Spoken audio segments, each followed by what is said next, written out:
Those of you who may not know me, I'm Trevor Schmidt, the liposuction specialist here at MyShape Lipo. We suck fat for a living. We make the world skinny. We kill, we destroy all those fat cells that you don't want. Permanently gone from your body. And if you guys are interested, you're ready for change your life, get some liposuction, be smaller, feel more confident in your clothes, feel better about yourself. We do offer free consultations. Please give us a call here, 702-818-LIPO. Or you can always message us down below or private message us and we can get that set up. And real quick, before we get started, if you guys are interested in winning some free liposuction, we do offer a couple contests, one of which you can win 3 areas of liposuction for free. And that one, we're actually announcing the winner September 1st. Is that right, September 1st? Yes. So that's coming up fairly quick here. So you can still enter. To enter that contest, you're going to simply text the word free lipo. That's free lipo with no space. You're going to text that to 44222. That's free lipo with no space to 44222. And our second contest, if you guys are interested in that, it's a contest that we announce every month. It's on a monthly basis. So again, we'll be announcing at the end of this month.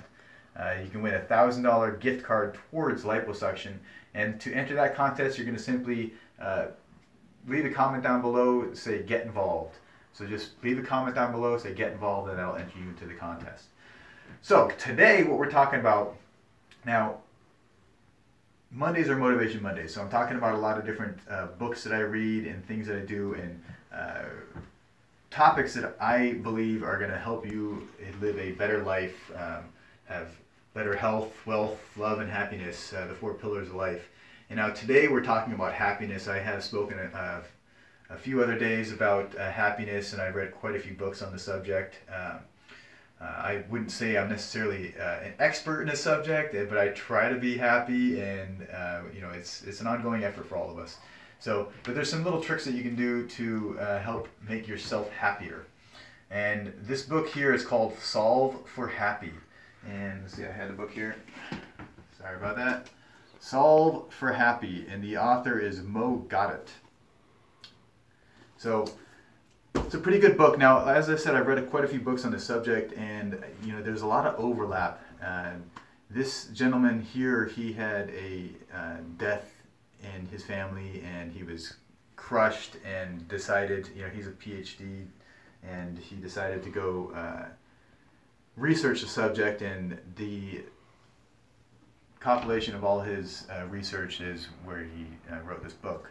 So one of his philosophies that he goes on, and so instead of going and talking about the whole book here, I'm going to talk about a couple of his philosophies. And he had what he calls the 7 blind spots and the 6 grand illusions. Now these are things that he says are what elude us from true happiness. So there's things that you just need to consider and things that naturally happen with us, and we have blind spots that our body, biological blind spots that we're more prone to do certain things. So let's start with the 7 blind spots. And by the way, if you guys are happy and you like hearing what you're hearing here, I would really appreciate it if you could just hit the share button down below, so we can help spread the word and affect more people. So we're trying to make change here. We're trying to affect the world, and this is great information. We're trying to make people happier.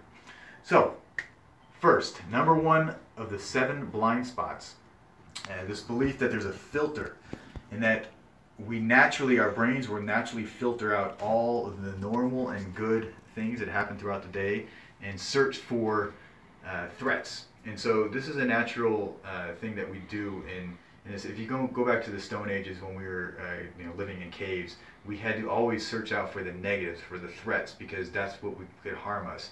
And the interesting thing is that the news takes full advantage of this, that people are more drawn to negative things. They're more drawn to threats. So that's why you see on the news it's all about rapes, murders, and thefts and things of that nature. So people are drawn to that stuff. If you ever passed a crash on the road, it's, you're like, everybody's rubbernecking. And even when you go by, even though you tell yourself, I'm not going to be one of those people rubbernecking, you always look. It's just natural. It's normal human. So that's one of the filters. But you have to realize that you are actively seeking for negative things, and you're overlooking positive things. So if you can start thinking more of the positive things that happen throughout the day, it'll help you be a little bit happier. Number 2 of the 7 blind spots, assumptions. We inherently assume the worst just in case. That's natural human biological science here, that people will naturally assume the worst just in case if it is bad. Now, why not assume positive, right? You might ask. And some people may assume the positive, but the natural occurrences, and that's why most people do this, is they naturally assume negative. They naturally assume that things are the worst possible situation. So now you've heard me say this, and you can be aware that you will naturally assume things negative. So next time when you assume that things are negative, you can consciously be aware and try to think of more of the positive things and have better assumptions. Next of the 7 blind spots, number 3 is predictions. So we all make predictions of the future. Now, predictions of the that we make, they tend to lead to the future. Unfortunately, they're often wrong. And so when they're wrong, it will lead to an unhappiness. So the lesson here is to be cautious in trying to predict the future and be more flexible in that you don't necessarily, just because you predict it doesn't necessarily mean it's going to come true. So you have to be more aware and conscious that your predictions are not necessarily reality. So if they come true, fantastic. If they don't come true, you got to realize that it was just a prediction on your part, and you have to be able to roll with the punches there. It'll help you be a lot happier if you're able to be more flexible and understand that things don't always happen the way that we want it to happen. The next, number 4 of the 7 blind spots, is the memories. Now, you have to realize that our memories are simply a record of the past on how we think things happened. So it's not the reality of what actually happened. And you'll see this on kind of like on the perceptions that you might have. Now, if say there was for example, there's a car accident that happens in the street, and you have 4 or 5 different eyewitnesses. The interesting thing is 4 or 5 eyewitnesses, and they probably all have completely different stories. So why are they all different? It was the same reality, right? So why would one person's story be different than another? Did they actually see something different? The truth is that it's their memory. It's how they perceive things, how they see things, and they may see things as something much worse than it really is, which gets to one of our next things. But so memories, you got to realize your memories aren't always right, and when they're wrong, don't be upset about it. It's okay. People are wrong. Your memories are wrong sometimes. My memories are wrong. It's the way it is. I'll tell you what, in court, like when people tell stuff, just because they remember it or don't remember it, there's really very little bearing. You really need to have physical evidence. Nowadays, it's like DNA evidence and physical evidence to show that something actually happened, because one person, their belief that something happened, it may not be true, because people don't remember everything, and they certainly don't remember things accurately. Number 5 of the 7 blind spots is we tend to label things. And now this is one of those things that people are generally, we try to create shortcuts in our lives. So just like how we racially profile people, well, it's a shortcut. So if we can say, all white people are bad, they, whatever they do, or all black people are bad, so we should, arrest them. So the argument, with the racial profiling, cops are saying that a certain race is bad, or they're more prone to have criminal behavior, so they profile them, and they're more likely to be more harsh on them when they pull them over, things of that nature. But you got to keep in mind that this is a natural biological thing that we do. Everybody does it. We all try to create shortcuts, and so we'll create labels for people and events to label it as either a good thing, a positive, or a negative. And you got to realize it's just a label. It doesn't make that event or that person actually right or wrong, or it doesn't actually make them that label. So you may, for example, you might meet someone, and the first day you meet them, they're kind of a jerk, and you didn't like them, but you only met them for 15, 20 seconds. So then your impression of them and your label of them is like a guy was a total jerk, and you don't want to be around him. When in reality, you might meet him and spend more time with him later and find out that he's actually a really nice guy. He was just in a bad mood, and and you mislabeled him.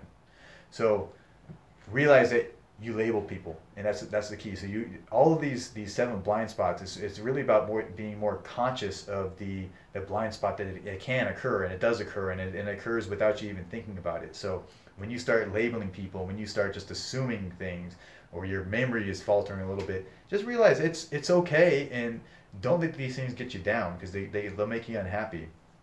The sixth of the 7 blind spots is your emotions, and you have to realize that you are not as rational as you think.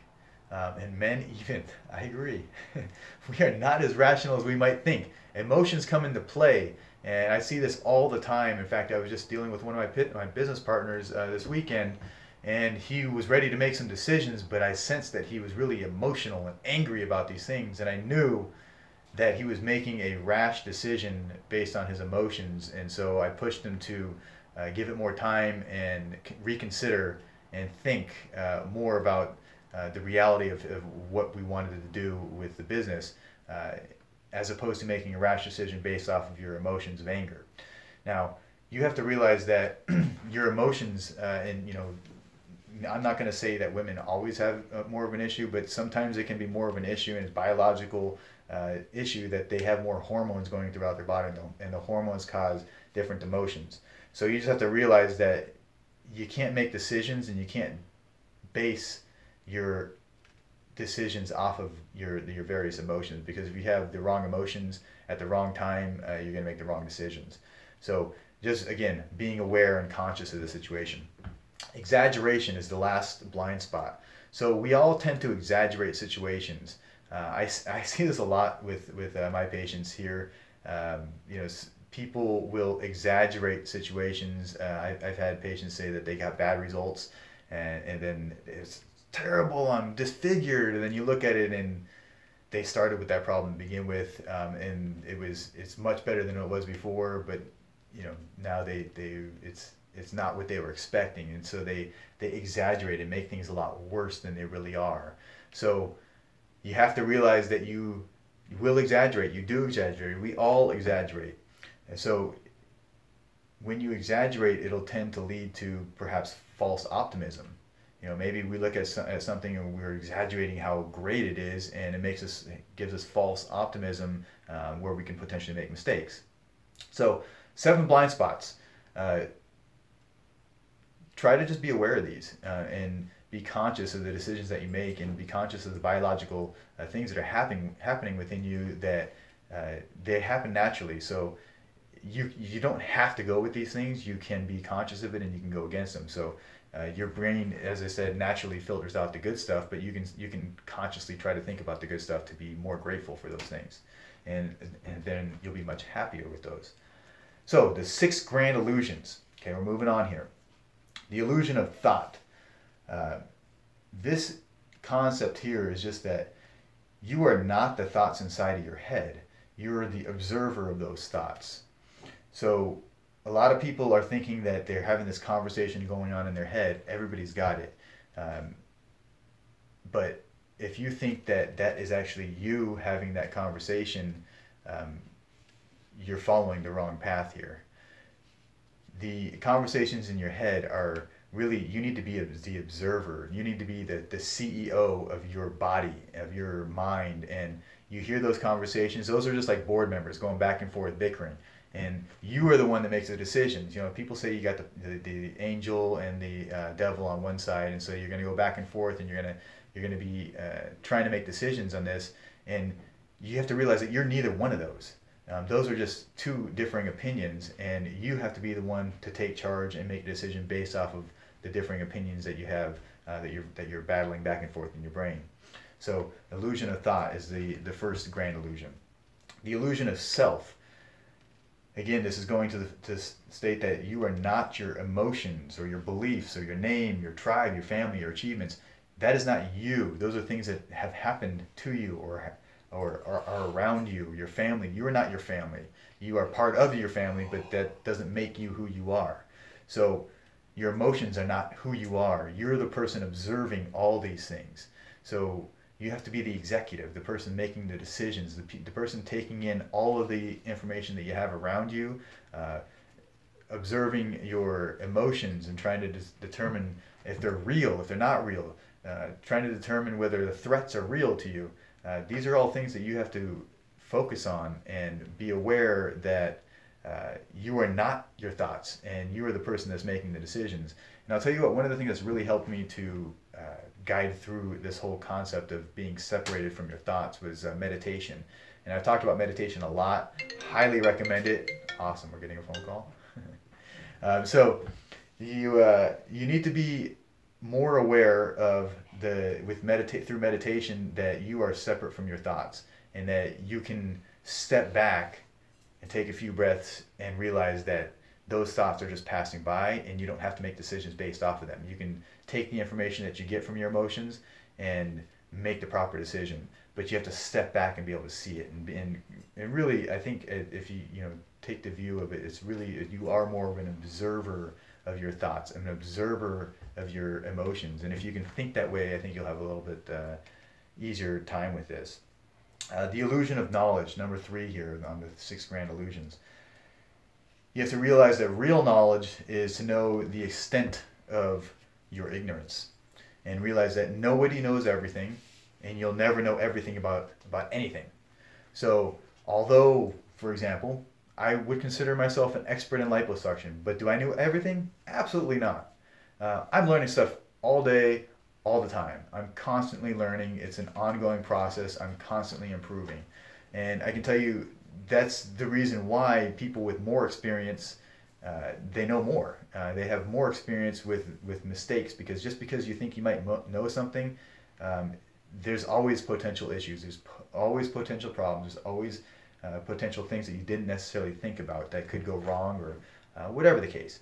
But it's the point here is just realizing that you don't know everything. So don't be one of those know-it-alls that think that they're God. I know everything about everything, and there's no way that this could be true because I know it's not true. That's total garbage. Nobody knows everything.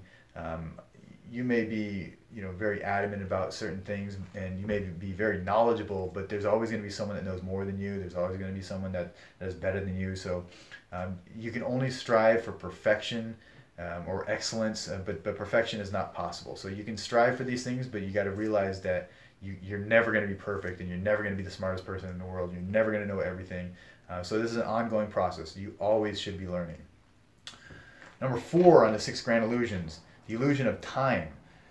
This is kind of interesting, and maybe it's something hard to grasp, but time does not move. We are moving through time. So let me say that again. Time does not move. We are moving through time. So what does this mean? So have you ever had those times when you're having a great time and all the people you're around are so much fun, you're laughing and enjoying yourself, and before you know it, the night's over. You're like, man, what happened to the time? It was 7 hours and it's over. And then on the flip side, you're sitting in a class that you hate, and every second feels like an hour, but yet it's only 60 minutes and it feels like 2 days. The most boring thing ever. And so what's the difference? So it's your perception of time. When you perceive good things, time goes by very quickly. When you perceive bad things, time tends to go a lot slower. Here's another thing to think about. Why are some people substantially more productive, and then other people say, I don't have time to do things, but yet they're really not achieving much of anything? Why is that? Is that one person that's achieving so much more, do they have a lot more time? And does the other person have less time? We all have 24 hours a day. We are all able to work the same hours during the day. Now, I tell entrepreneurs this all the time. You can work 8 hours a day for someone else and help them create their dream, or you can work 8 hours a day for yourself and create your own dream. So it's the same 8 hours, it's the same work, it's the same effort, assuming that you work hard and you push yourself to the limits, whether you're working for someone else or for yourself. It's the same effort. So it's all the time. The time is exactly the same. It's what you do with that time that's important. So you can actually fit more things into a smaller period of time and accomplish a lot more if you're focused. Those people that say that they don't have time, they're poor managements of their time. And not only are they poor managers of the time, they tend to not prioritize their life as well either. So they tend to spend a lot more time on things that are less important and a lot less time on the things that are very important. All right, number 5, the illusion of control.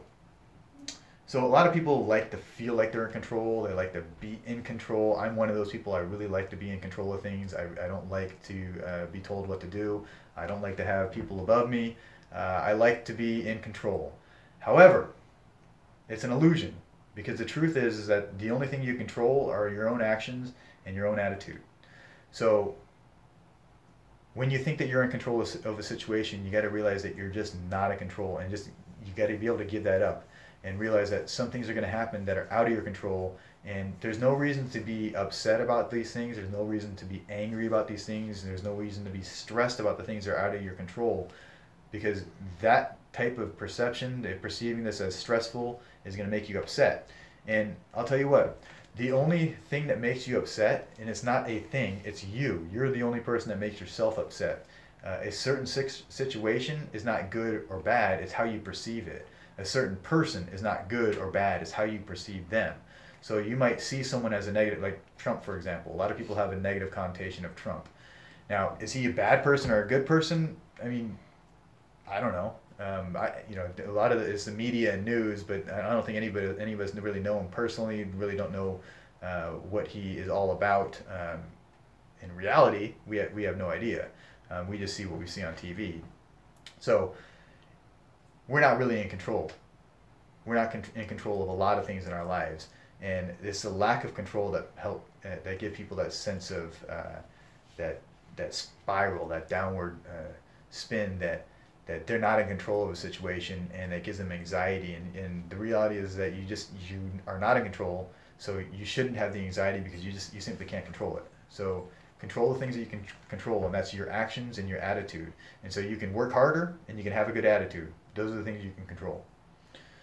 The illusion of fear. Now, this is the last illusion of the 6 grand illusions. The illusion of fear. You got to realize most people are trying to find the easiest and least resistant path possible. And they're scared of potential problems, they're scared of change, they're scared of making mistakes, they're scared of failing. You have to realize there is no safe model of doing anything. There's always going to be potential negatives, there's always going to be potentially danger, potential things that could happen. And rather than be scared of those things, be conscious and aware of them and prepare for the worst case scenario. Now, the harder you try, the more times you're going to fail. The more things you try to do, the more things you're going to fail. And that's okay. Failure is a part of success. You're not going to ever succeed if you don't take chances and take risks and risk failing. So if you're scared of failing and that stops you from doing something, you're never going to achieve anything. And you're going to be one of those people that takes the safe road and gets your basic paycheck. You live paycheck to paycheck. You're going to struggle, but you don't have to. You have to take a little bit of risk. You have to be aware that there has to be some risk. You have to take chances in your life to find opportunities. For example, what if you had the opportunity to take a new job that you're making twice as much money, but it happens to be out of state? Now, a lot of people, I know a lot of people would be like, oh, that's too much risk. I have my family here. I don't want to leave. But on one hand, you're going to make twice as much money. Your living is going to improve substantially. On the other hand, you're scared of leaving your family and friends. You might be alone, and so you're scared.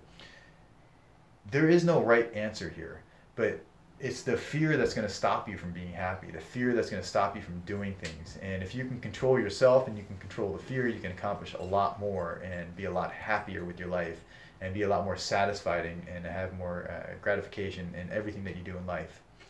So did we have any questions? I don't have any questions. Okay. I have some shout I outs. wanted to give some shout outs. A couple of people that have been following us. Really appreciate Kelly Brown, Kat Young, Kevin Hoffman, of course. I think we talked about him last time. He's all over the place. So, Amanda Bryant, Brittany Moore. Thank you guys so much. And Robin Summers Wyatt. I like that name. All right, guys. Thank you very much. And please, if you appreciate this, if you think this will help other people be happy, there's lots of good pointers in here, tips that people can encourage themselves as well as others to live a better life.